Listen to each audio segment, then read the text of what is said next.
지금 세계는 거대한 두 개의 질서로 쪼개지고 있습니다.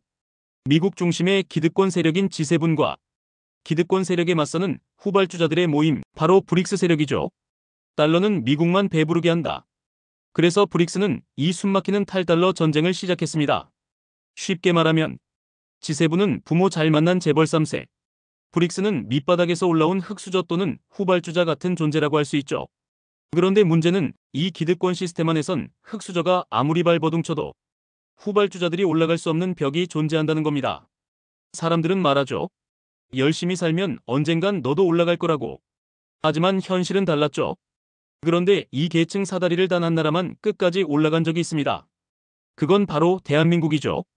전쟁의 폐허 속에서 세계 최빈국 중 하나로 시작했지만 지금은 21세기 첨단 산업과 트렌드를 이끄는 선진국이 되었습니다. 그런데 아시나요? 한국 이후로는 어느 나라도 이 계층 사다리를 넘어서지 못했습니다. 중국, 브라질, 인도, 러시아 모두가 중진국의 함정에 빠졌죠. 그래서 신흥국들은 깨달았습니다. 이 기득권 시스템 안에선 희망이 없다. 그래서 그들은 사다리를 부수고 새롭게 판을 만들기로 결심했죠. 그게 바로 브릭스의 시작입니다. 그런데 여기서 한 가지 궁금한 점이 생기죠. 다른 나라는 왜 중진국을 넘어서지 못했을까요? 그리고 어떻게 한국만 이것을 극복했을까요? 브라질, 러시아, 인도, 중국. 이 나라들은 한때는 경이로운 경제 성장을 기록했습니다. 소득이 올라가고 해외 투자도 몰렸죠. 그런데 어느 순간 성장이 멈추기 시작합니다.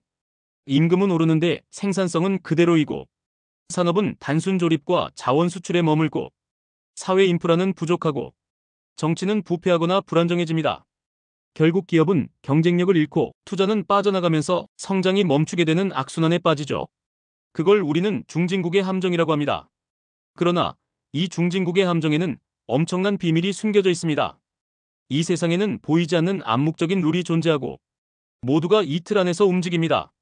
즉, 세계 경제 질서는 이미 G7 중심으로 설계되어 있죠. 선진국들이 통제하는 기술, 통화, 금융, 무역 구조 속에서 신흥국은 일정 수준 이상 올라가는 것이 처음부터 불가능하도록 만들어져 있는 거죠. 즉, 개발도상국들은 이 기울어진 운동장에서 벽에 부딪히고 넘어지는 겁니다. 그런데 한국은 이 중진국의 함정을 어떻게 극복했을까요? 우리는 이 승부를 정면으로 돌파했습니다. 전통산업에 머무르지 않고 첨단 기술에 적극 투자했고 고부가가치 산업으로 올라탔습니다. 그리고 이 어렵고 힘든 과정은 국민들이 위기의 순간마다 함께 힘을 모았고 세계의 치열한 경쟁을 이겨냈으며 빠르게 신기술을 응용기술로 발전시키며 첨단 기술들을 보유한 국가가 되었죠. 하지만 대한민국을 끝으로 이 사다리를 넘은 나라는 더 이상 나타나지 않았습니다. 그래서 브릭스는 새로운 경기장을 만들려고 하는 겁니다. 그렇다면 브릭스가 꿈꾸는 새 질서란 과연 무엇일까요? 그 핵심은 간단합니다. G7 중심의 세계에서 벗어나 신흥국 중심의 새로운 경제 블록을 만들자는 거죠. G7은 달러를 중심으로 움직입니다. 달러는 세계 무역의 80% 이상을 차지하고 결제망, 금융망, 심지어 제재 수단으로도 활용되죠. 하지만 브릭스는 이 달러 체제를 거부합니다. 달러는 단순한 화폐가 아닙니다. 이건 룰을 지배하는 자들의 도장 같은 거예요.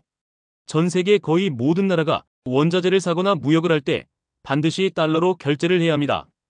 그리고 그 달러는 어디서 나올까요? 미국이 마구 찍어냅니다. 즉, 세상 모든 거래에서 수수료를 챙기고 돈을 찍어내도 신용을 잃지 않는 구조. 이게 바로 미국과 선진국들이 달러 패권을 통해 자동으로 배불러지는 시스템인 겁니다. 그리고 이 구조는 경제 위기가 오면 더 잔인해집니다. 위기가 오면 달러는 귀해지고 전 세계 투자자들은 신흥국에서 돈을 빼서 미국으로 갑니다. 그 결과 신흥국 통화는 폭락하고 물가는 치솟고 빚은 불어나고 경제는 붕괴합니다. 1997년 동아시아 외환위기, 2008년 글로벌 금융위기, 2020년 코로나발 유동성 쇼크. 그때마다 가장 먼저 쓰러진 건 늘 신흥국들이었죠. 반면 미국은 자기들이 찍어낸 달러로 자산을 사들이고 다시 회복의 수혜는 본인들이 챙깁니다. 이런 상황이 반복되자 브릭스는 결심합니다. 우리는 더 이상 미국이 만든 구조에서 희생당하지 않겠다.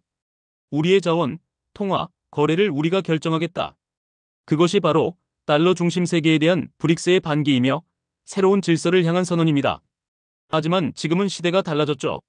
브릭스가 점점 더 강해지고 있습니다. 2023년 기준 브릭스 국가들의 인구는 전 세계의 약 45%, 반면 G7은 10%도 되지 않습니다. 경제 규모는 어떨까요? 이미 브릭스의 GDP 총합은 미국을 포함한 G7을 넘어섰습니다. 뿐만 아니라 세계 자원 공급망의 절반 이상을 브릭스가 쥐고 있죠. 브라질은 농산물 초강국이고 러시아는 천연가스와 석유를 생산하고 중국은 배터리 생산에 반드시 필요한 희토리와 엄청난 제조업 규모, 그리고 내수시장, 남아공은 귀금속 희귀자원, 인도는 세계 최대 소비시장이며 IT 인재풀을 엄청나게 양성하고 있죠. 즉, G7이 기술과 금융을 쥐고 있다면 브릭스는 자원과 인구, 생산기지를 통째로 갖고 있는 겁니다. 여기에 브릭스 확장국들까지 합치면 그 영향력은 더 커집니다. 사우디아라비아는 오일 달러의 핵심이고 이란은 중동 내 자원 패권을 가지고 있죠. 또한 에티오피아, 아르헨티나, UAE까지 자원, 지역축, 시장 모두를 넓히고 있죠. 이제 더 이상 브릭스는 가난한 나라들의 모임이 아닙니다. 이건 명백한 새로운 경제 블록이고 G7에 도전하는 거대한 세력입니다. 그리고 지금 유럽과 미국은 브릭스의 성장을 매우 심각하게 받아들이고 있습니다. 겉으로는 협력도 가능하다라고 말하지만 속으로는 굉장히 다급해졌죠. 왜냐하면 지금의 세계 질서를 완전히 뒤바꿀 수 있는 강력한 도전자이기 때문입니다. 브릭스는 단순한 경제 협의체가 아니에요. 이건 미국 중심의 시스템을 바꾸려는 의지와 능력을 둘 다 가진 세력입니다.